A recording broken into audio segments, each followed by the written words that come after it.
the graphics. Randy Moss, Larry Fitzgerald, and Gronk, guys he's very familiar with. Meanwhile, Peyton Manning kept Rice, but swapped out the other three. So he put Marvin Harrison, Raymond Berry, and Tony Gonzalez in there. Okay, so we love to do the Mount Rushmores, right? This is fun. Swagoo, who's your Mount Rushmore of pass catchers? Do you agree with these two cats? No, and everybody knows the damn Mount Rushmore. It's Jerry Rice, T.O., Randy Moss, and Calvin Johnson. That's the Mount Rushmore pass catchers in the NFL.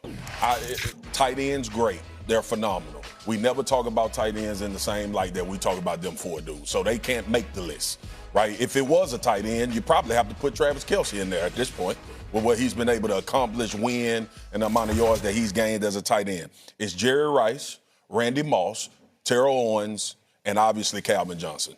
Because if Drew Brees is on this show, and if I told him he could have one of those guys, he'd probably tell you he'd have another Super Bowl.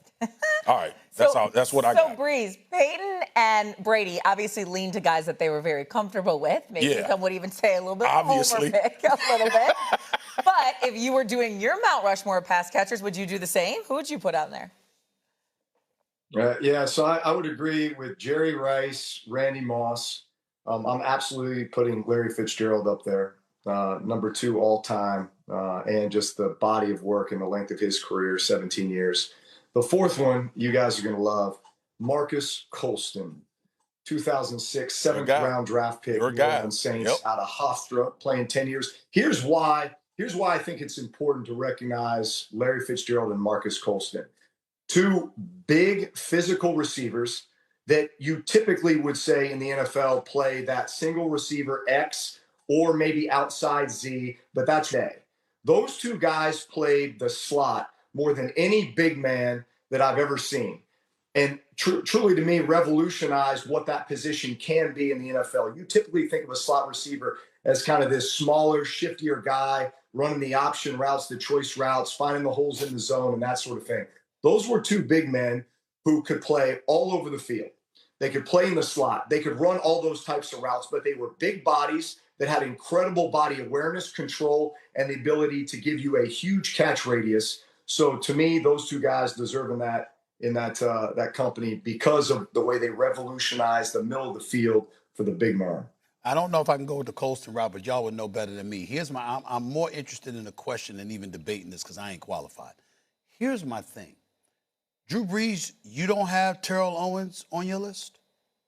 Nope. He's up there. He might be 5. Okay, he might be 5. Now, Larry Fitzgerald, you look at the number, he does actually have more career receiving yards than Terrell Owens. So we can't ignore that. I get that part. I just was curious because everybody Marques is absolutely right. Everybody that I've ever spoken to said Jerry Rice, Randy Moss, and almost to a man, everybody has T.O. right there. And then after that, the stud that Calvin Johnson was. I mean, this dude was Herculean. We get that part. Larry Fitzgerald being thrown in there really. No problem with that. I mean, nobody, again, no there's no problem with him being on the list. I just want to know if most people would agree with Drew Brees that you've got Terrell Owens. Okay, if you got top 5, if you got your Mount Rushmore, you got top 4, that you're willing to remove him off that list in favor of Larry Fitzgerald. Even though it makes perfect sense, I've never heard anybody say that before. I heard Drew Brees just say it just now. Yeah. I mean, it's valid. I think Drew is valid with Larry Fitzgerald. I mean, look, Fitz one of the greatest ever.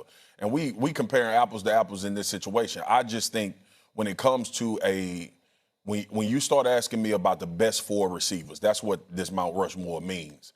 I think those 4 guys had more of a demand on NFL defenses than anybody that's ever played. Now, I played with T.O., and perceivably he was supposed to be old. He only commenced to go for 1,210-plus touchdowns every year. And then they threw him away to Cincinnati, and he almost caught for 1,000 yards in a season where nobody thought he was good enough yet.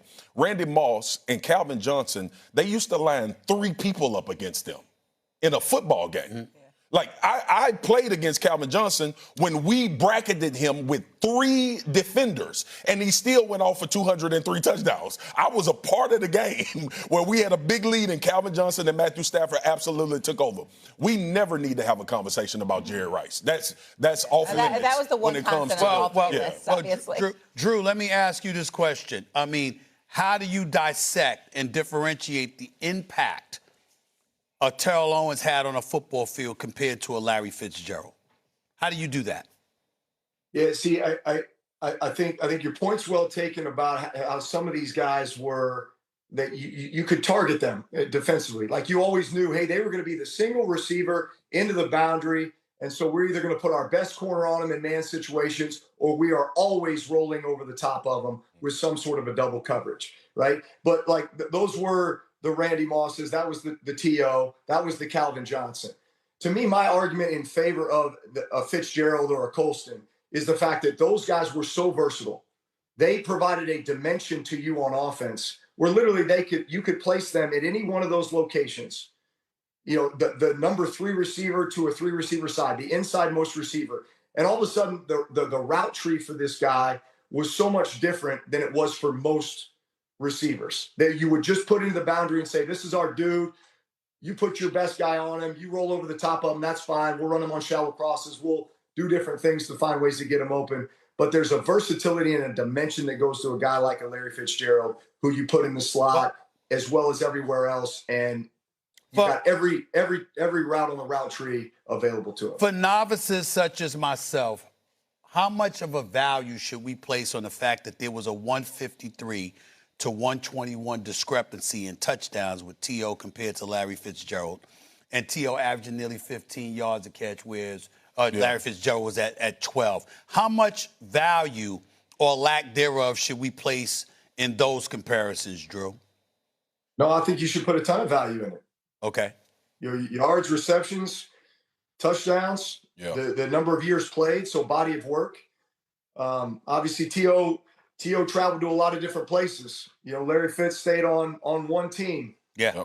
With a lot of different quarterbacks at times. Right. And yet we're still getting the job done no matter who was throwing the ball to him. I think it's super interesting though, because like Drew, it's the prism you look at it through, right? Like Drew talks about.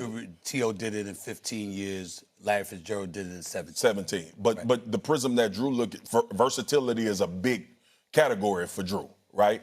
I look at it as, we know where your ass gonna be and we can't do nothing about it. So to me, that is the prevalent point of my 4. They knew exactly. I played with T.O. They knew we was gonna line him up on the left side of the offense, and he would commit to destroy people every single game, no matter what they did. So I put more credit on that. But the versatility thing is a big deal as well. That's similar to me and you with our Jordan Braun argument, right? You look at skill set, you look at mentality, you look at demeanor. I look at finishes. And finishing, right? Again, agreed. Football a little different because you don't dictate more of the outcome as an individual player. I think but former quarterbacks, too, obviously, they got to put one of their guys in there, someone that helped them create the success. No offense, Drew, I'm not disagreeing with your list. I just That's think exactly it's unfair. But it'd be unfair for him not to put in one but of Shay, his it's guys. also how you look at it, too. Yeah. Like, I think the prism that Drew said is a big part. In football, you can do that. You can look at versatility as more of a value than a guy that just played one position. You can look at it that way. Yeah. Now, again, there are some dudes playing now that's benefits of offense and the way we play football now, right? So that era of receivers, it was still a run-heavy dominant league at times, and they still managed to dominate games like that from that position. Rushmore on X is available now. Aside from Peyton Manning and Tom Brady talking receivers, guests include Shaquille O'Neal, somebody look familiar over there, Miller, and our very own Stephen A. Smith, among others. Check out Rushmore on X. New episodes drop every single Tuesday. Speaking of one Stephen A. Smith, we're going to have his A-list. Uh-oh. He's going to be jumping around. Drew got to go, right?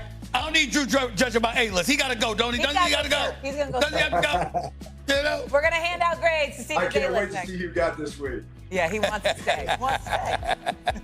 Let him stay.